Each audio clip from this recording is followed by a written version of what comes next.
Hi guys! We're here at our old school! Grabe, Hazel.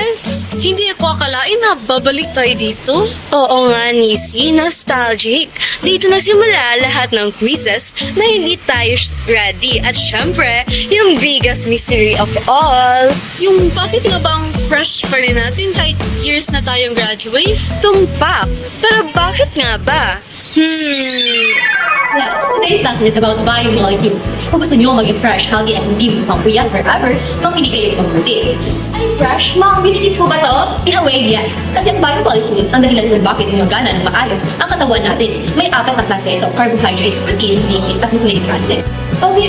Pero alam ko na ito sa pagiging fresh. Good question. Carbohydrates ang nagbibigay sa atin ng energy. Kaya kung matamlay ka at parang lagi gusto matulog, baka kulang ka sa kanin. OMG, hindi ko na ang tukin ako. Hindi dahil sa boy yung sabi sa umaga, kundi dahil kulang na ako sa carbs. Di ba ko kulang ko lang sa tulog?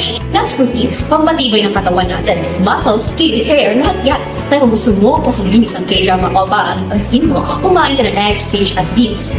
Grabe, ma. Hindi ba dapat para maging flawless? Hindi ito tutungkol sa dami, kundi sa balance. Speaking of balance, lipids naman are yung fat. Ay, di ba masama yun? Hindi. May good fats tulad ng avocado, nuts, at olive oil. Yan ang nakakatulong sa glowing skin at brain function. Hindi lahat ng taba masama ha. Wala, shiny yung hair ko. Lipids. Bakit yung akal ng parang malis? Kulang na siguro sa good fats, pero ito ang pinaka-importante, nucleic acid. Ay, ano yun? Kasi sa bato.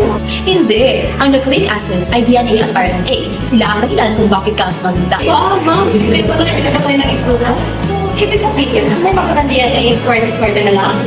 Party, pero ang healthy lifestyle, ang hindi na sekreto para mamukhang bata at glowing kahit tumatanda ka. Bakit tayo nito? Proteins, lipids, may essence mo naman. Fresh tayo. Exactly. Kaya simulan niyo na habang bata pa kayo. Kaya pala hanggang ngayon parang walang nagbago. Yung knowledge natin about biomolecules helped us make good lifestyle choices. True. Kaya guys, kung gusto nyo glowing at healthy, tandaan nyo yung 4 biomolecules. Hindi lang yan lesson sa school, life hack din yan! Carbs for energy, proteins for strength, lipids for skin health, at nucleic acids para sa good genes. At syempre, dagdagan ng tamang self-care at skincare. So ayun na nga, kaya pala ganyan kami. Hindi kami nagmamaganda, ganito talaga. Ha. Pero seryoso, high school pa lang nag-start na kaming alagaan ang sarili namin. Kaya wag i-take for granted ang science lesson ha! Like, share, and subscribe para sa more life hacks. Bye guys! Thank you!